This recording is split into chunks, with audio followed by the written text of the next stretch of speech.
things wise and wonderful, our Creator made them all. Our Creator made them all.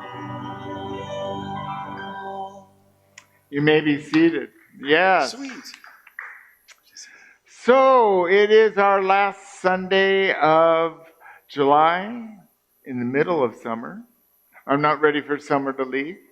It is our month of understanding.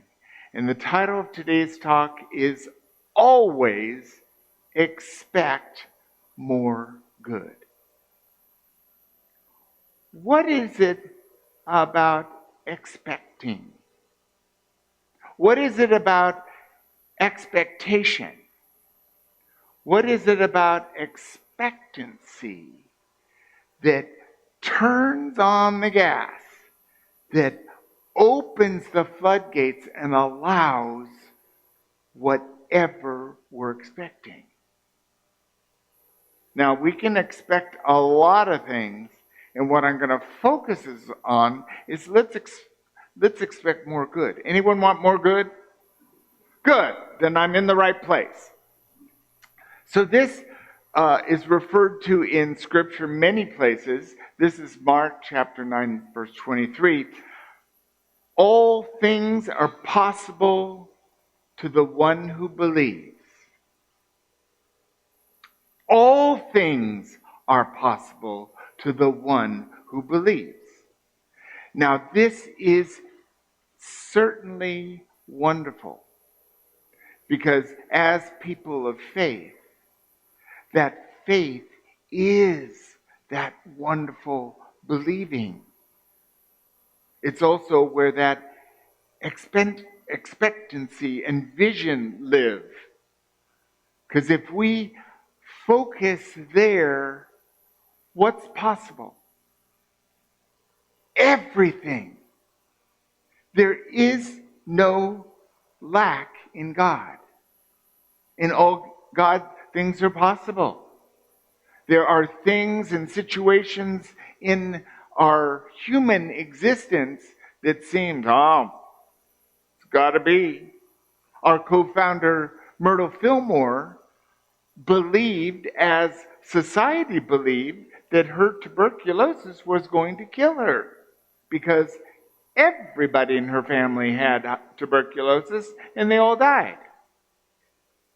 She went and heard a New Thought speaker who said, I'm a child of God and I do not inherit illness or sickness.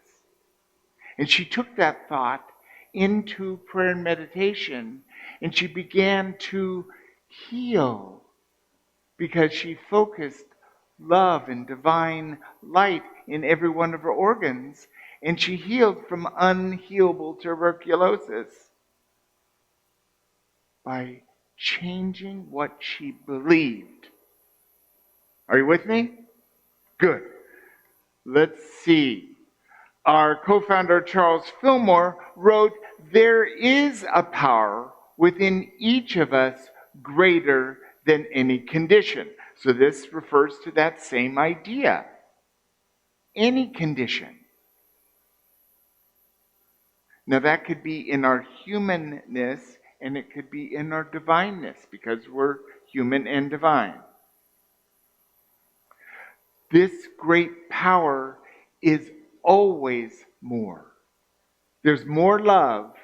There's more unconditional love that's more powerful than any fear, judgment, diagnosis, pain.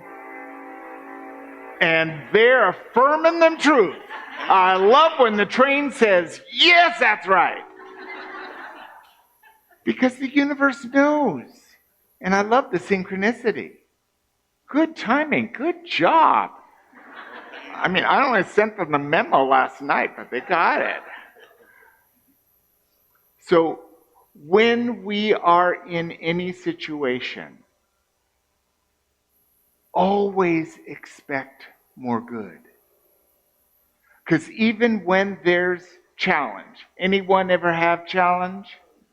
Yes. Even when there's challenge in life, if we focus on the good,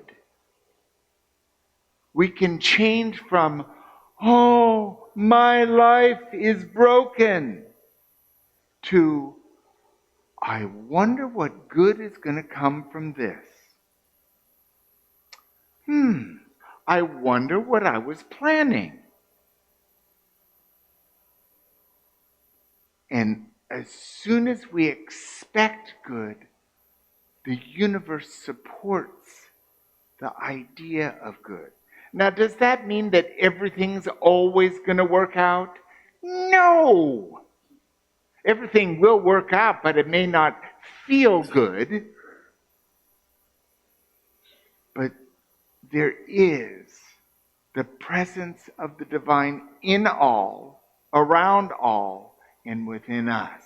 And that power sustains us, grows us, and will focus that energy on whatever we want. Always expect more good.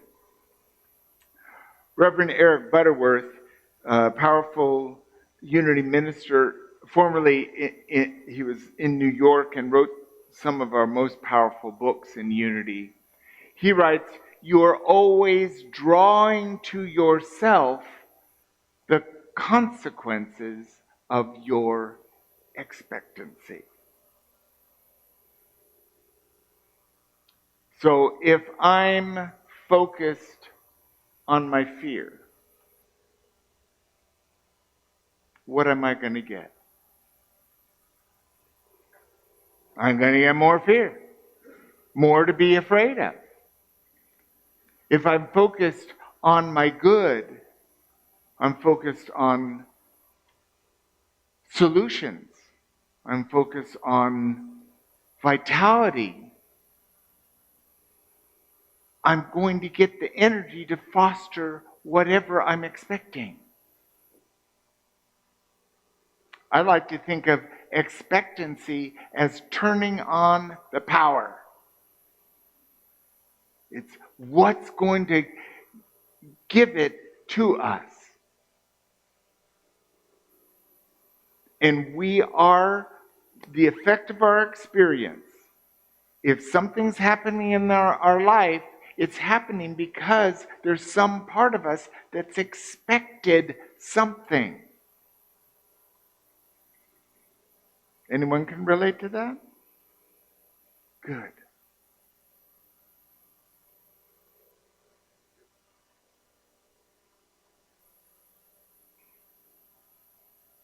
I hope this is all right. Because I didn't ask Winnie, but I'm going to talk about your book for a moment. Fortunately, she's here. I just got the nod. Winnie asked me to read her book before it's published. And it is the very example of what I'm talking about today, because it's Mother as Healer.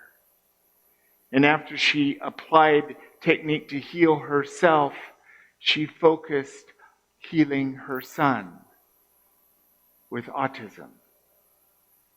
Not seeing him as broken, but seeing him as vital. And what gift is he bringing? Now, did that happen because she sat back and said, well, you win some, you lose some. He may not make much of himself, but he's my boy. No, she didn't stop there. She did everything she could to research and figure out a way to allow her son to blossom with who he was. Not changing who he was, but loving him for the fact that he is a precious, bright, divine being that has much to give. In the book, she shares a story that he said, Mom, can you have 2 jobs? I want to be a doctor and I want to be an astronaut. And she said, yes, you can have 2 jobs. And then she researched and she found a guy who's a doctor and is a NASA astronaut. So he could have the picture of someone who's done what he wants in his life on his vision board. Is that expecting, oh, well, it's just going to come out the way it's going to come out? We do that, don't we? We settle. And we know what it feels like when we settle. Low energy, maybe a touch bored. But when we turn our attitude to the highest and best, then we might follow our heart and move to Connecticut. We might follow that stream of an idea and create new music. It might be knowing that I have a purpose and aligning with it and creating a whole new way of working with children.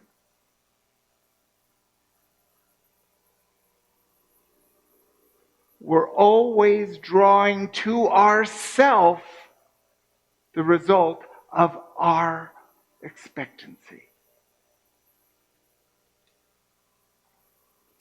Ernest Holmes, the founder of Religious Science and a sister organization to Unity, says expectancy speeds the manifestation of your good. So it's the very energy of expectation that puts it in the fast lane. It's the drive-up window. Get it now. Isn't this exciting? We can add some energy by an attitude of expectancy and allow it to bring us exactly what we want. Of course, there's also divine timing.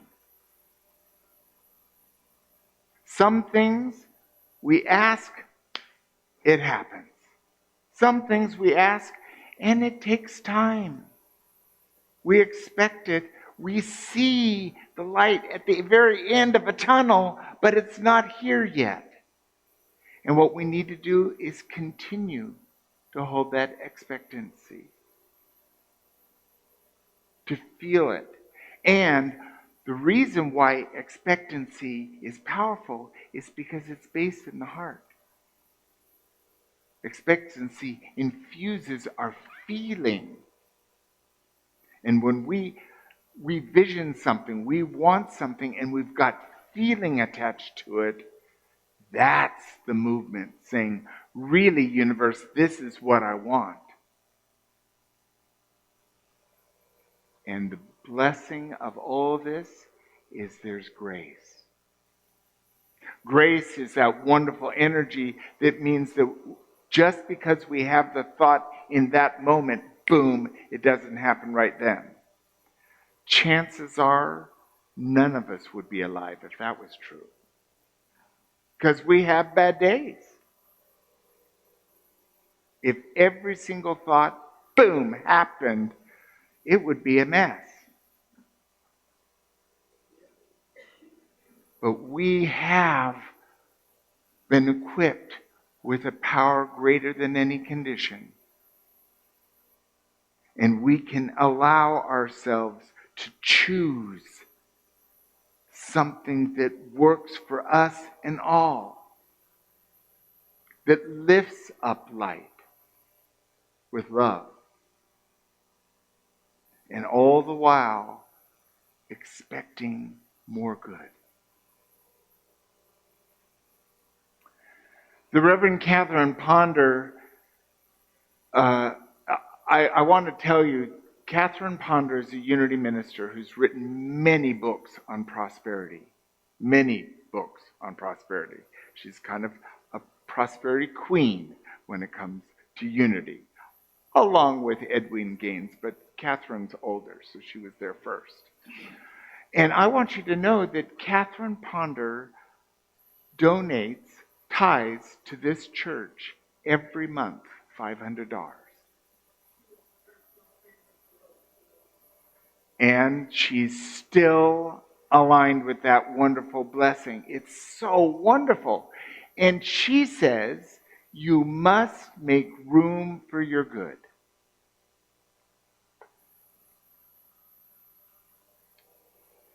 We have the capacity to kind of deal with stuff, but we can get overwhelmed. And just like our closets, when we open it and it all spills out, if we're congested with too many thoughts, we need to make room for more good. And with that, we can let go of things that don't work for us anymore. It can be those ideas or thoughts, or maybe a good old resentment you've carried too long now, and you can forgive it now. Not hurting them at all. It's just hurting ourselves. To make more good is to give yourself a space. And as we breathe into that space, all things are possible for good. And if it's not good, we can let go of it. We can forgive it. We can let go. It can take work to clear out the stuff that we don't need anymore. Maybe make a little more air.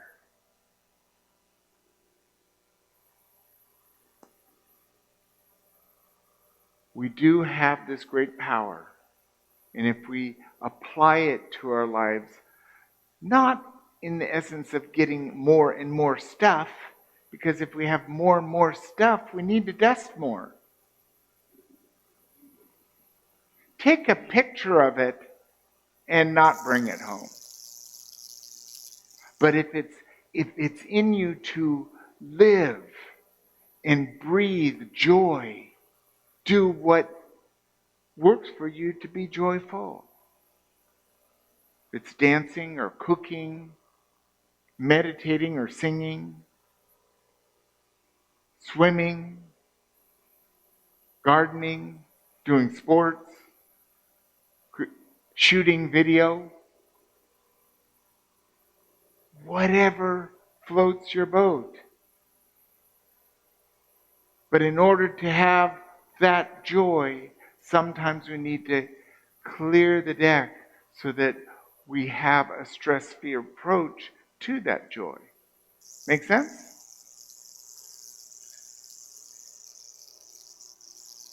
Anyone recently made room for more joy in their life? Yes. Yes, you have. Anyone want to share where they've made more good in their life? Owen wants me to use a microphone, and then I'll see a hand. Oh, come on.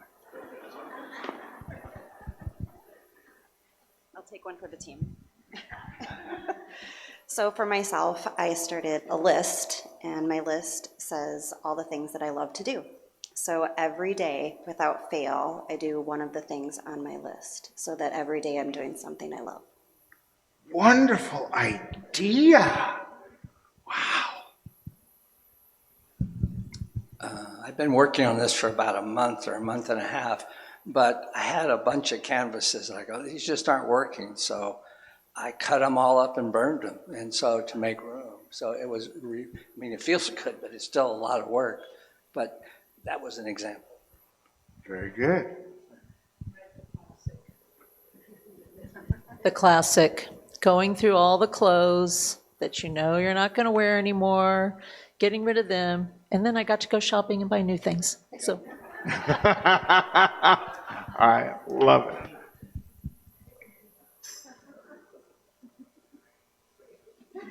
Thank you. It's actually ironic that I would be flustered because I love to talk. So, but one of my mantras is that we either have time or we have money, but we generally don't have both. So in a season, in this season, I have more time. So I've been exploring new passions or reigniting old ones. I've been painting more and cooking more and being more intentional with my kids. And crying more. I And love, laughing more. yes, the salt water's good. Yeah. Salt water's purifying. And that's that lifting up the emotion and just bless the tears. We don't cry enough. If we cried more, I think we'd be a healthier society. So, Today is my mother's 90th birthday, and I'm going to Houston to take her out to dinner to a really expensive restaurant. Not only because she deserves it, because I miss the restaurants in Houston. We've also got to do her will, which has made me nervous, but I'm going to celebrate this. We also are going to go spread my brother's ashes that he passed in 2019 in Galveston. So I decided we're going to go out and eat at another really fancy restaurant before we go spread his ashes. So I'm trying to look at all the good and the celebration instead of the tasks that aren't, so good. So